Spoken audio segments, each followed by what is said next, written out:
and this is A Songbird's Silence. 124 was spiteful, today even more so than usually. 123 reeks of cheap liquor and stale cigarette smoke, but is always a little bored of his task. When he raises his fists, it always seems a bit lacklustre. Poor man can't put his heart into it, and it shows. There are things he'd rather be doing, places he'd rather be. He doesn't have the morality to be repulsed by his task. They draw that out before sending them in. But he has done it for long enough, it's nothing of note to him. 125 is newer, you can just tell. In another life he'd have made a fine civil servant. He never pulls punches, but they aren't spiteful. They are clean, efficient, professional. For him, it's about a job well done. He could just as diligently wear a suit and file paperwork as break jaws. 124, though, is spiteful. He's the one who will tweak a broken nose or aim an extra kick at the shins. He'll pull hair and twist it, unable to keep that little bit of a smile off his face as he does. When he comes into a cell, you can tell there's nothing else he'd rather be doing. It isn't a job for him, it's a godsend, an opportunity for a sadist to indulge himself every day and be paid for it to boot.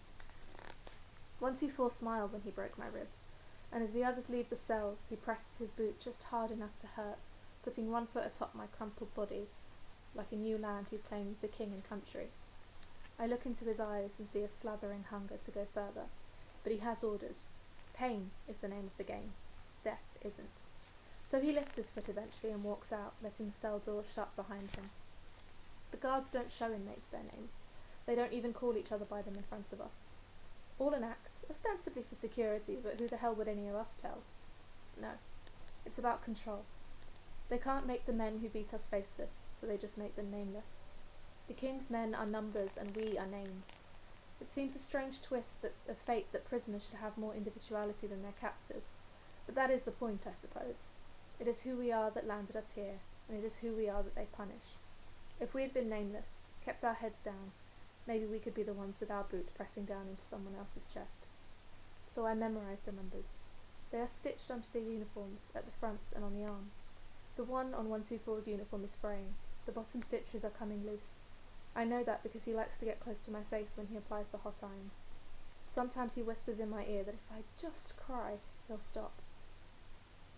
When I get out of this place, he'll be the first one I kill, and I will do it slowly. There's the sound of a bell ringing faintly in the distance. I hear it chime, once, twice. Lunchtime. Interrogation will be over for the morning. It takes some of the newer prisoners a while to realise it isn't really about information. They go in stubborn as mules with secrets to protect and noble ideas about courage and justice and honour. They will be martyrs, they think, for the great and noble cause. They will be the stuff of legends and songs and history books. If the only purpose of all of this was to take our lives, maybe they would be right. But we don't die here. Not until we've slipped out of memory and out of the potential of redemption. Not until we've yielded our secrets and begged for death over and over and over. Not until we've betrayed our friends and our beliefs, and we no longer believe in any salvation. The medics will be here soon, ready to pull inmates from cells and patch them together just well enough to be pretty sure they won't die. Then back to the interrogation tomorrow. They've stopped even asking me questions. I'm glad. We've dropped pretense. They want to see us defeated, humiliated, broken. Every blow, every burn, every cut, this is what happens when you step out of place. Our crime isn't really trying to kill the king. It's daring to want to. There are grand men who have ordered the world just so. We presume to challenge their authority, their decisions, so they take our choices and leave us only their control. The door opens with a groan. Morrison! It's 124 again, now accompanied by the medic, a twitchy little man I've not seen before. Why don't you tell Doc where it hurts so he can make it all better? Bastard. No doubt my gaze burns with hatred as I struggle up into a sitting position, collapsing against the wall and panting from exertion. I flash him a smile, though, showing bloody teeth. The medic stumbles back a little, alarmed by my expression. 124 laughs and claps him on the shoulder. Don't worry, Doc, just our little joke there. This Songbird. She ain't been singing in a long time. He chuckles to himself at his own supposed cleverness. Moron. The medic stares at him blankly. God, man, 124 exclaims, you must be green. You never heard of Wren Morrison? The medic's eyes finally light with understanding. A vein in me from a past life might have been offended that he didn't recognise me, but I can't very well hold that against him now. I don't exactly look my best. He's seen the videos and posters, of course he has. I watch him take in my emaciated form and disfigured face. I can see the mental calculation as he tries to work out where the songbird of the revolution is hiding in this wasted, walking corpse. Then he remembers what they did to me. He probably saw that too. After all, it was televised. Don't worry, Doc, 124 continues, smiling at me maliciously. She's no danger to anyone anymore. He pushes past the medic and sits himself down on the bed in my cell, crossing his legs and leaning back. One day, I will prove him wrong. The medic shuffles over timidly, but stops short of me and looks nervously to 124, a question clearly on his mind. Hurry it up, Doc, 124 groans. We've got more to see after this. He strides over to where I sit and pulls me up by my hair. My hands go up instinctively and I claw at his knuckles impotently to try and ease the grip that drags me up. My ribs protest, vociferously. Just broken ribs and a few burns, he tells the medic. Set them, bandage them, and we can go. He tosses me like a rag doll onto the bed where an animal groan escapes my lips. The medic pales, but he sets about his work. His hands flutter with apprehension as he puts them to my injuries, but I can't fault his handiwork. His eyes avoid my face. I prefer that over the grim fascination some of his predecessors have watched me with. It hurts when he sets my ribs.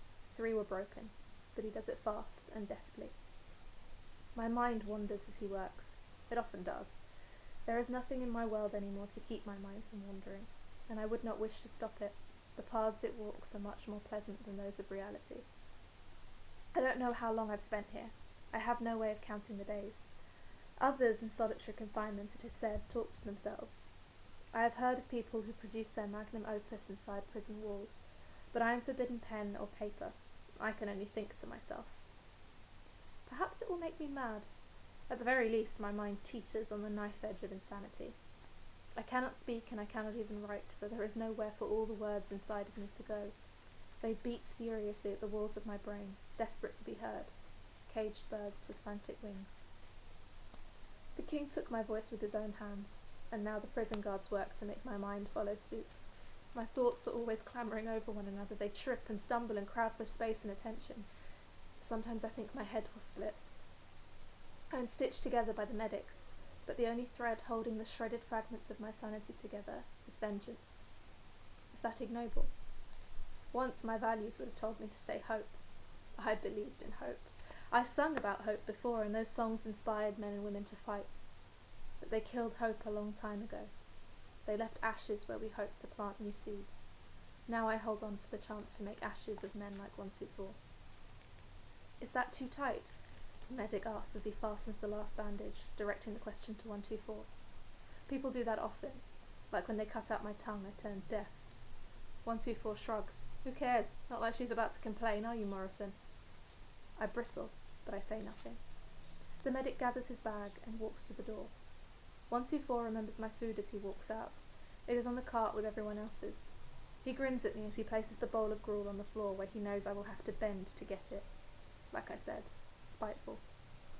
The door closes, but I know he will be watching me on the live camera feed as I struggle across the cell to pick up the paltry meal. My eyes flicker up to its unblinking red light, nestled in the smooth surface of the wall, ever watchful. There are no windows to my cell. There is only the door.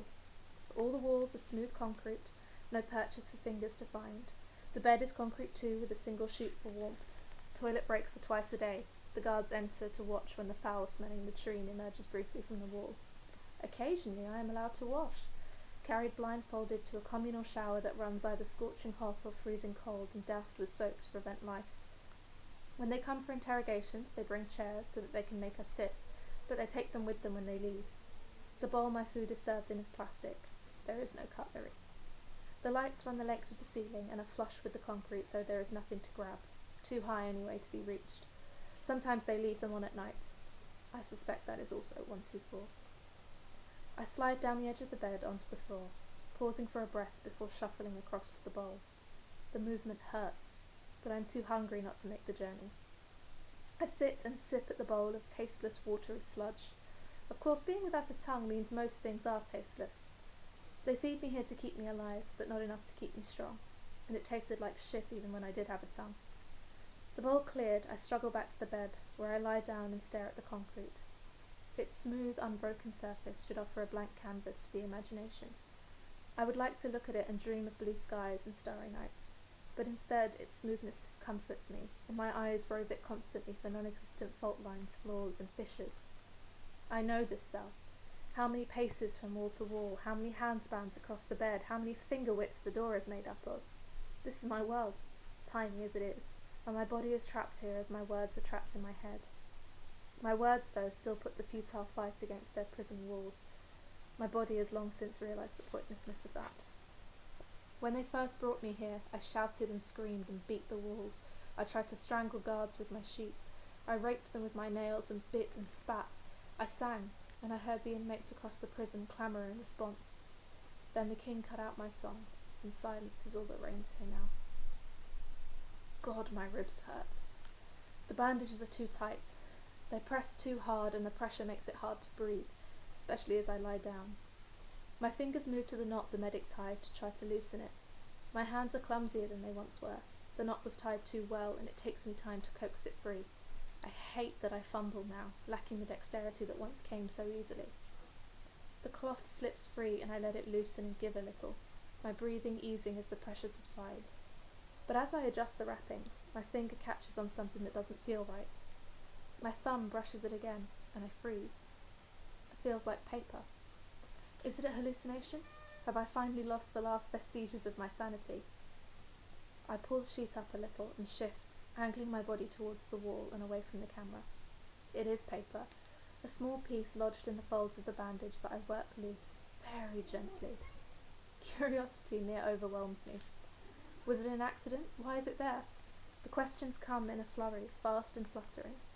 Gingerly, half unsure, I unfold the paper, and holding it in my cupped hand out of sight of the ever-watchful eye, I read it. My heart races, my hands tremble, but I smile. There are 4 words written on the scrap of paper. We are coming, beloved.